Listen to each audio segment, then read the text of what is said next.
كرمت حليفو صحاي مسبرقه ورح مسكرم مالتيو تسفى حرستاي زخونه صاما صعرو زحفسلو اخلو نخاتو زخعبتلو اوانات مخانيو زريكا ابزن تدار انا كورح مسكرم جميرك ساب موداتا ورحي ناي عمت مزازن مالتيو زلو اوانات شويت عفون طرتات بالونغا زياده كافتم شويتهم بقيلهم انريمم بزخا اب كتماتات وي عداغاتات نهاجرنا ون عين زمارخو كوينم سب كافت شاشات قادس مرأي لموديو بزي كازون او ورح مسكرم كرمتي حالفو مسكرم كقلقلن كلو قلقله مسكله انبلوم ازيم دس زبلو عنباباتات غولاغول يخونو غوباتات تسليمو نريمينا از دما حدا كابت صبقا ناي مسكرمي كبرات تعزفتنا سعت حستا مدمنا دما بزعبا سدرابيت مالت ابسنه طبب زنطفو ينا حزنا لكم قريمنا زلنا ازوم سدرابيت زيوم نلوم زلنا اب نايتلهيت مسجل لباهل ميراث نطفو زلويم اب سدرا زبزح اوان اب سنه طبب يخونا اب كاله حدا صلاو سب الله بتي صلو دما دقو يخونو حواتو اب كمز عينت موياتات كساتفو بزح اوان نرن نسمعنينا حجم بار نزز دسست حستو صعبات قربلنا نفتا مدب بحبار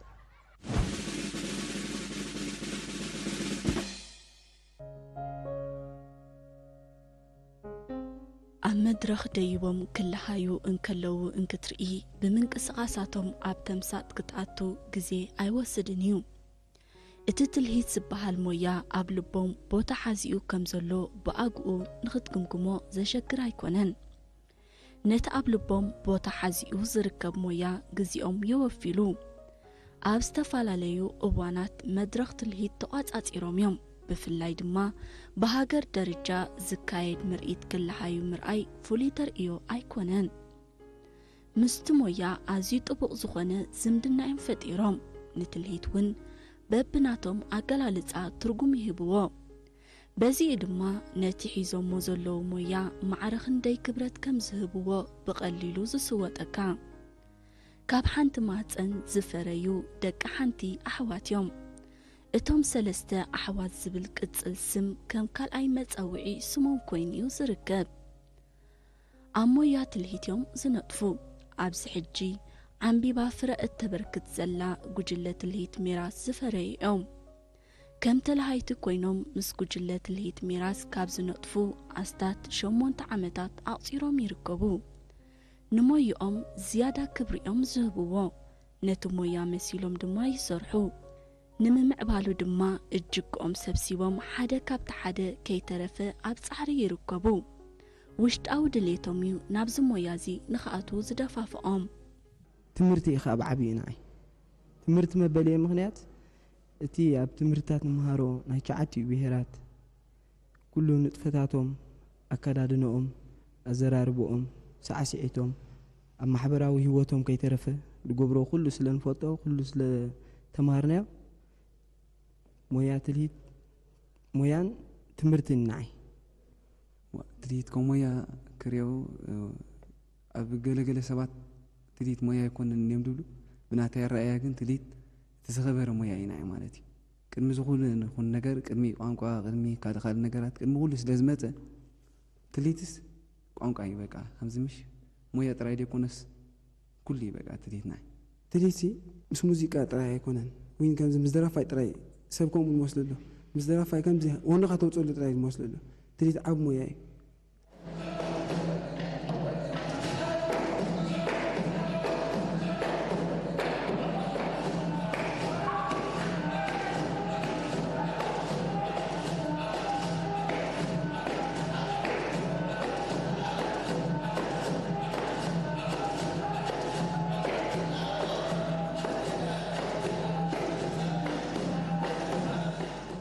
امويات الهيت سلستيوم حوات بحنساب حبيرهم كسرحو انكلو زيادة نت مويا تمسطيوم زفطرلو نتا ميراث زتسميت كجله دما عصفيتا مقرت يوسغلا اب حدا بيت تنبر كساب زعلخا امنن حدحدكا كتتصالالو زلون زنبرنيو ازوم حوات دما بتصلواني عبا حوم اب سنه طبب كم زتتصنبريوم ززاربو ريمون كم عب حوم متن نحواتو صبق ارعيا كخون كم زلو تجنسيبو نتمويا اب غزيون ساعاتون نخصمبرو كم عب حوم انا جنحن انا تخناقنن نابتمويا كصمبرو زحجزوم ፈለማ ሪሞን ኣብ ስነ ጥበብ ዓለም ኣብ ግጥሚ ድራማ ክሳተፍ ድሕሪ ምጽናሕዩ ናብ ትልሂት ዝተጸንበረ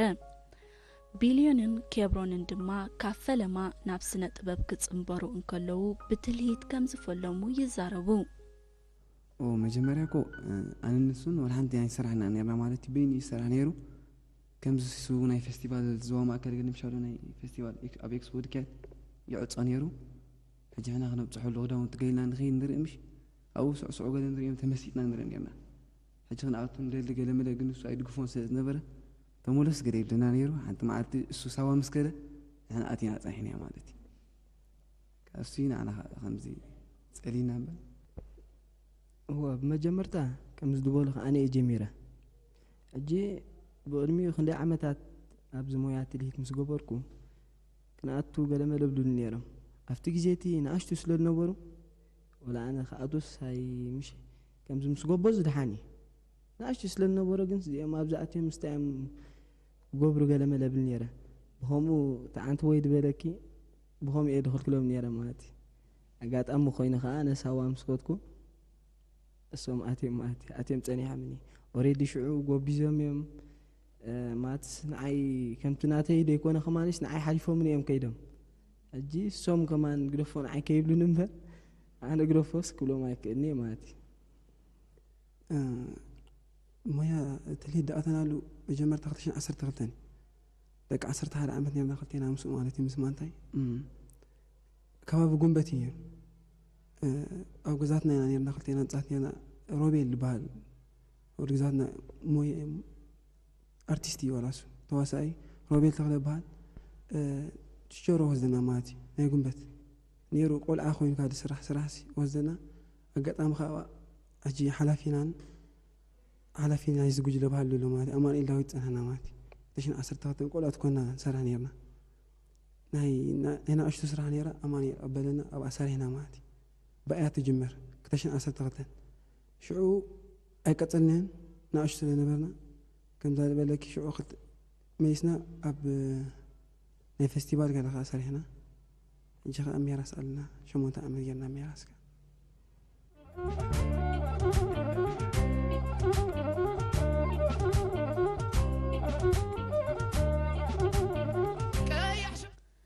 ነናሓድ ሕዶም እናተኣራረሙ ዝጎደለ ሃጋፋት እናኸደኑ ኣብ ጉዕዞ ይርከቡ ነቲ ሞያ ድማ ጥሙሕ ድሌቶም መንጸፍ ኣንጺፎም እዮም ዝለሃዩ ኣብ መድረኽ ደይቦም ክለሃዩ እንከለዉ ዘለዎም ወኒ ናብ ካልእ ዘይተፈልጠ ስምዒት ዘስዕበካ ሓቢሮም ክሰርሑ እንከለዉ ዝረኣየ ተዓዛቢ እውን ርኢትኡ ከይሃበ ጠቐሳ ይብልን ኣዝዮም ወናማት እዮም እዚ ድማ ካብቲ ፍቕሪ ናይቲ ሞያ ዝፈልፈለ እዩ እዞም ሰለስተ ኣሕዋት ኣብ ሓደ ጉጅለ ተጠርኒፎም ኣብ ሞያ ትልሂት ክሳተፉ ረባሕቲ ኮይኖም ከም ዝወፅኦም ዝገልጹ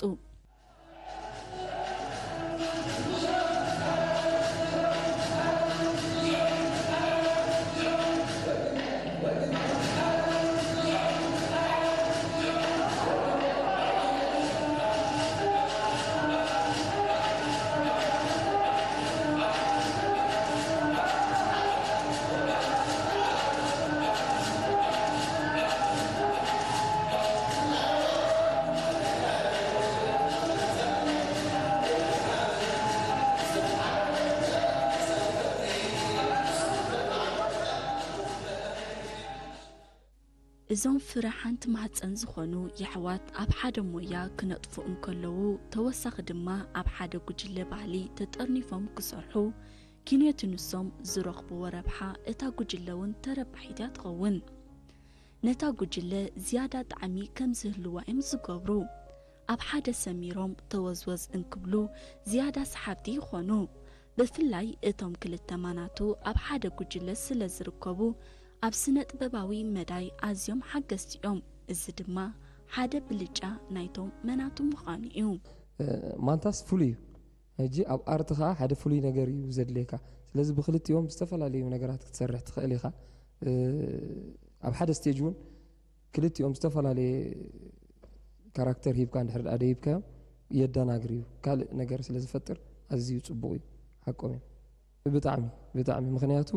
ኣብቲ ጥበብ زيادة حيلي هلو كلتيوم كا حدا عين السمعيات سلازلو ዝያዳ ብልጭ ኣሎ ኣብ ሓገዝ ኣለዎም ብፍላይ ማንታ ምዃኖም ማንታስ ዳርጋ ኣብዘን ኣብ ዝበዝሕ ጉጅለታት ብብዝሕ ይርከብኒ ማንታ ምህላዎም ብጣዕሚ ዝሕግዘና ዋላ ሓደ ግዜ 2019 ኣብ ናይ 20 ሰነ ሕጂ ኣብ ዝነበረ መደብ ድራማዊ ትርኢት ፈጢርና ነርና ኣብታ ድራማዊ ትርኢት እቲ ጃጅ ከም ትህልው ሰብ ተጋዳላይ ኮይኑ እዋሳእ ነይሩ እሱ ምስ ተሰብኡ ኣብቲ መድረኽ ሰብ ዳርኣዮ እሱ ኣብኡ በጢሉ ከሎ ብድሕሪት ፃዕዳ ክዳን ገይሩ ከዓ ኣቡ ይመፅእ ከም መንፈስ ማለት እዩ ኩሉ ሰብ ተገሪሙ ከምዚ ኢሉ ጥሙቶም ነይሩ ሕጂ ዋላ ነቲ ሰብ ፍሉይ ነገር ኢኻ ተቕርበሉ ዘለኻ ኣርትኻ ከምቲ ሓላፊና ዝበለካ ኣንተ ወይ ከምኡ እዩ ፍሉይ ነገር ምምፃእ እዩ ብጣዕሚ ሓገዝ ኣለዎ ማለት እዩ ካብቲ መስረት ብሓንሳብ ኢና ኣቲና 8 ዓመት ማለት ገና ሓሳብ ዳርጋ ኣሕዋትና 8 ዓመት ቀላ ኣይኮነን ከም ፋሚሊ ኮይና ኢና ኸይና ጣብያን ካብ ኩሉ ብጣዕሚ ነፋዓት እዮም ኣብ ስራሕና ኸ ይሕግዙና እዮም ንዓና መዓት እዮም ዘበርክቱ ወላ ኣብቲ ንሶም ዘዕረፉ ወላ ኣብ ናይ ዋልድ ንሰርሖ ስራሕ መፅኦም ንዓና ሕግዙና እዮም ቀስ ኢሎም የረድኡና እዮም ኣብ ኩሉ ማለት እዩ ወላ ኣብ ማሕበራዊ ህይወት እንተሓጋገዝ ኢና ምስኦም ማለት እዩ ይሕግዙና እዮም ኣብ ኩሉ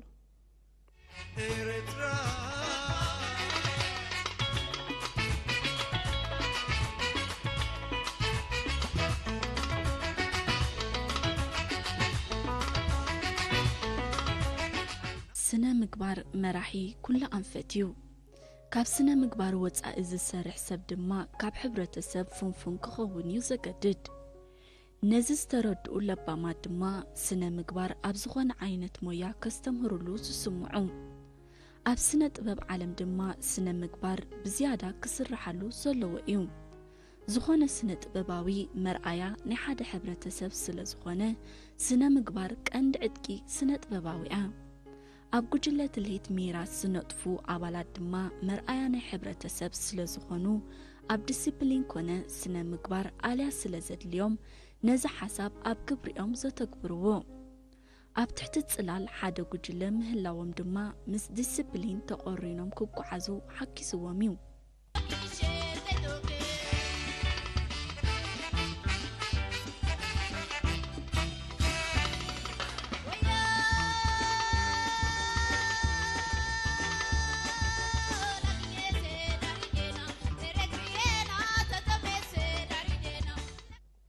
ጽቡቅ ሕጂ ኣነ ከም ኣሰልጣኒ ወይ ድማ ከም መምህር ኣብዚ ኮሚሽን ባህልን ስፖርትን ምስ ጉጅለ ባህሊ ሜራስ ኣብ ዝሰርሓሉ ዘለኹ ግዜ ኣዝዩ ዓብ ለውጥታት ኢና ክንርኢ ጀሚርና ማለት እዩ ሜራስ ክትምስረት ከላውን ብቐንዱ ሞዴል ኮይና ኣርኣያ ናይዞም መንእሰያት ኣብዚ ዕድመ ዘለውን ትሕቲኦምን ኮይና ንክትከይድ እዩ ማለት እዩ መጀመርታ ስነ ጥበብ ማለት ከም ካልእ ሞያ ሓደ እዩ ማለት እዩ ብፍላይ ትልሂት ከዓ ልክ ከምቶም ካልኦት ዓውድታት ማዕረ ምዃኑ ዝያዳ ሕጂ እንዳነፀረ ይመፅእ ኣሎ እቲ ዘድልኻ ወለዲ ነዚ ተረዲኦም ክሰድዎም ጀሚሮም ኣለዉ ድሮ ዞም ሰለስተ ኣሕዋት ኣብነት ናቱ እዮም ማለት እዩ ካብ ሓደ ገዛ ካልኦት እውን ክልተ ዋልድ ኣሕዋት ኣለዋ ናብዚኣ መናቱ ይኮናን ግን ክልተ ኣሕዋት ኣዋልድ ኣለዋ ኣብ ገለገለ ጉጅለታት እውን ከምኡ ትርኢኻ ማለት እዩ ሕጂ ካብቲ ዝነበሮ ይቕየር ኣሎ ንሕና እውን ብዲስፕሊን ይኹን ብትምህርቲ ብሞያ ንኸዓቢብ ካብኦም ከይተፈለና ምስኦም ኣለና ማለት እዩ ማዕረ ምስ ወለዶም ርክብ እንዳገበርና ኢና ንኸይድ እቲ ተሓዛ ካብቲ ናይ ቅድም ሕጂ ዝተፈለየ እዚ ድማ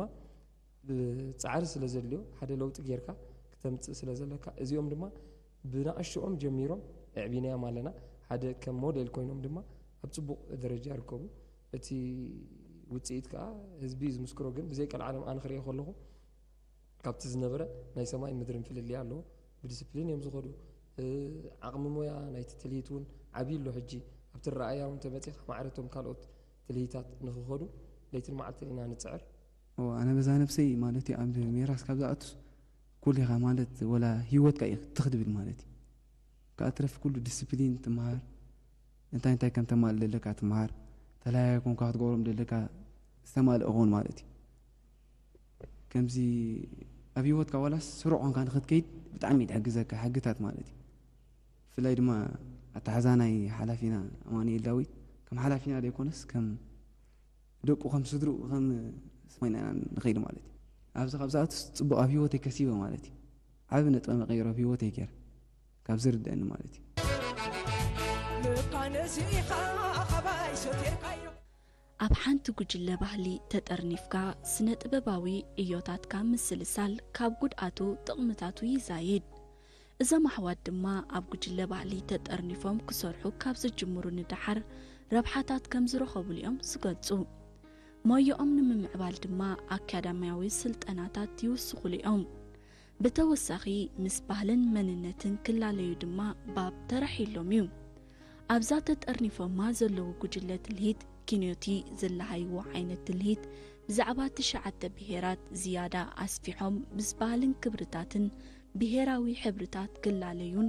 ዝነበሮም ድሩት ፍልጠት ከማዕብሉ ኣኽኢልዎም እዩ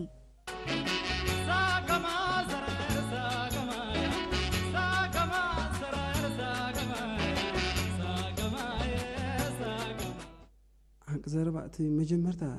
ቅድሚና ሜራስ ምእታወይ ጠናኒና እቲ ባህሊ እንታይ ጥራይ ንሪኦም ምስዕስዑ ትግርኛ እንታይ እያ ታሳዕሲዒት ጥራይ ኣንፈልጣ ታኾዳ ትግረ ከምኡ እምበር ከምዚ ኣብ ትግርኛ ዋላ ብሄርና እዮም ትግርኛ ክንደይ ዓይነት ትልሂታት ኣለዋ ትግረ ገለ ኣይንፈልጥና ኢና ኣብዚ ምስኣተና ግን 9 ብሄራት ተማሂርና ትግረ እንታይ ዓይነት ሳዕሲዒት ኣለዎም ኣነባብሮኦም ኣመጋግቦኦም ኣከዳድኖኦም ኣቋንነአን ሽልማተን ገለ ኩሉ ጨጉሮም ኩሉስ እዚ ኣቲና ተማሂርና ኢና ቅድሚ ሜራስ ምእታወይ እዚ ኣይፈልጦን እየ ሕጂ ኣብዚ ሜራስ ኣትየ ግን እዚ ኩሉ ፈሊጥ እዩ ኤርትራውነት ባህሊ 9 ብሄራት እንታይ ይመስል ገለስ ኩሉ ፈሊጥ እዩ ማለት እዩ ኣነ ክጅምር ከለኹን ኣብዚ ሕጂ ዘለኹ እዋን ከረኣዩ ከለኹ ማለት ክጅምር ከለኻ ወላ ሓንቲ ፍሉጥ የብልካን ሳዕሲዕካ ትኸይድ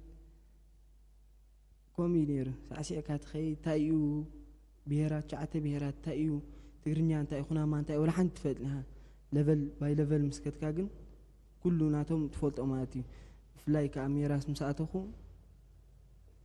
ትምህርቲ ኩሉ ትምህርቲ ኣሎ ዝበሃል ትምህርቲ ናይ ኩሉ ማለት እዮም ዝብሉ ክፀንሑ ቻይና ምሁርኻ መፅኦም ናይ ባህልኻ ሓሊፍካስ ናይ ቻይና ትመሃር ናይ ቻይና ክሳብ ቋንቋኦም ከይተረፈ ክትሕዞ ደሊ ከም ዝብሉ ክፀንሑ ከዓ ወላ ካብ ኣሜሪካ ከይተረፉ መፅኦም ምሁርኻ ናቶም ትልሂት ኩሉ ማለት እዩ ሕጂ ክጅምር ከለኹን ኣብ ሜራስ ኣትየ ዝቐሰምክዎ ሙያን ካልእ ማለት እዩ ብጣዕሚ ከምዚ ምሽ ወላ ኣለው ዶ ትብሎም ከምዚ ዘይንፈልጦም ነበርና ብሄራት ወላ ብሄርና ትግርኛ ከሎ ኣብ ትግርኛ ንፈልጦ ዘይንፈልጦ ነበረ ብሄር ኩሉ ስለ ብሰንኪ ትልሂት ኩሉ ትፈልጥ ኢኻ ማለት እዩ ሓጊዝና እዩ ናይ በዚ ገጣሚ እዚ ከዓ ጉጅለናስ ዳርጋ 9 ብሄራት እናንዳለ ንልሀ ማለት እዩ ራሻይዳ ከይተረፈ እውን ንልሀ ኢና ኩሉስ ኣብዚ ምእታውና ጠቂምና ራሻይዳ እንታይ መስሉ ኩናማ እንታይ መስሉ ትልሂት ከኣስ ክትመስሎ ደይኩንካ ዘለካ ክትኮነ ስለ ዘለካ ንዖም ስለ ኮይና ንስራሕ ከዓ ኩሉስ ዳርጋ ፈሊጥና ኢና ፅቡቅ ሕጂ ናይ ብወገንቲ ሞያ ተኮይኑ ናይ ትልሂት ስልጠናታት ዝተፈላለዩ ወሃብ እዮም ማለት እዩ ካብ ደገ ይኹን ካብ ውሽጢ ኣብ ዓመት ሓንሳብ ናይ ትምህርቲ ወይ ናይ ስልጠና ግዜ ኣለና ማለት እዩ ስልጠና ወስዱ ካብኡ ሓሊፉ ድማ ናይ ቋንቋ ትምህርቲ ክመሃሩ ዳርጋ እቶም 10 በፂሖም ኣለዉ ሕጂ ቋንቋ እንግሊሽ ይመሃሩ ኣለዎም ኣይወድኡን ቀዳማይ ሌቨልን ካልኣይ ሌቨልን ይመሃሩ ማለት እዩ ሓደ ካብዞም መናቱ እውን ኣብ ናይ ስማፕ ቤት ትምህርቲ ብኮሚሽን ባህልን ስፖርትን ዝተወደበ ይመሃር ነይሩ ሕጂ ድማ ተመሪቑ ኣሎ ማለት እዩ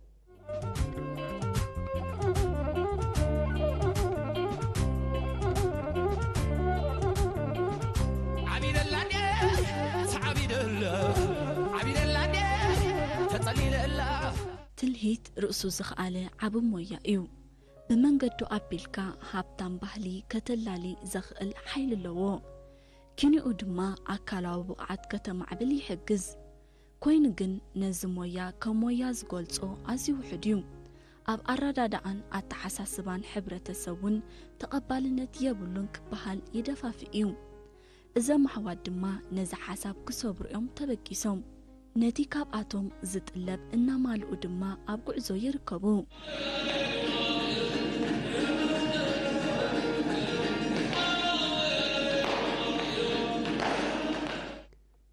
ሓቂ ዘረባ ሕጂ እኮ ደሓን ኣብ ሕብረተሰብ ዳተኣመነሉ ኽእል ኣሎ ቅድም ክትእምን ዘለካ ሰብ ከምዚ ብሓፈሻ ማለት እዩ ባህልስ ከምዚ ዝኾነ ነገር መስሎ ኣይኮነን ካብ ኣተሓሓዛ እዩ ካብ ርእስኻ ካብ ምእማን እዩ መጀመርታ ንሕና ካብ ገዛ ይጅምር ካብ ገዛ ሕጂ ንሕና ሓቂ ዘረባ ወለዲ ድግፎ እዮም بفلاي كاسستين حواس الرخنا أكيد أنا زوجي لخا كم زي بزقت أمزن أمان إلك ما سكونوا دلي مسدرا ركوالو فوتي مع ساعتنا مع سداولي أفتات فدسنا لا فديشي ماله قاله أجلس كم زي وتتصوتات كون متسكان دي جن نحنا خان كم جوجي لبهال ميراس مالتي نزل تتصوتات تسخن كيري لنا تبقيسنا خم جمرتها مالتي كابز شو ما تعمتات وحجي درجة إذا حبرت السمنة لا تردو عند متسلله مجمرتها قدم ما يدقوا فوني كده من حجي جن تليت بتعمي خمس مشالو حبرت السمنة لا تردو أمتيو أبتهي دلو تقمتات نزل تليت بالهذا لو سبسي نتدي نتتعذبس تمرتي خات مور لها مالتي أما ودعتا ناي متعي مدباتهم بمقلاتيهم تفانيونا بوغنا دما أبهيوتهم عاوت نمني لهم ناي متعي مدباتيكم مجمرتا بملأتنا بجلنا ملئت مالتي نهاجرنا وكيلنا أفتي قالوا دبال استيجات نهاجرات وددير قبر على ما وتريد قلمنا كله نقول لنا نهاجرنا وكنا نكيرس بتعمي عن الزكاة حلمي يسي ناي ليت مع التولى حلمه حلمي مالت ثلاث طاري كنا سجوجلو ملو مالتي جوجلنا شمنا شم هاجرنا وكنا كاب عدو وصاي تولاديرنا تعويتنا هم تسدلي كالاكا خمسي نجرك مصني تشاينا متي ما بزمورنا امريكا هم امريكا تلاي تخمت اميرهم كم تسوم مهارنا خيرنا المهرم تناتنا بالي أفتح ميلاتنا جاءتي بهير تاي مسرسي كنا ردل أنا في المرماتي مويا تريد انترناشنال كم قبره بقى كاب عدنا وطايس أب كال هاجرات كينا بهلنا كبرتاتنا نخالق كنا فلت مالتي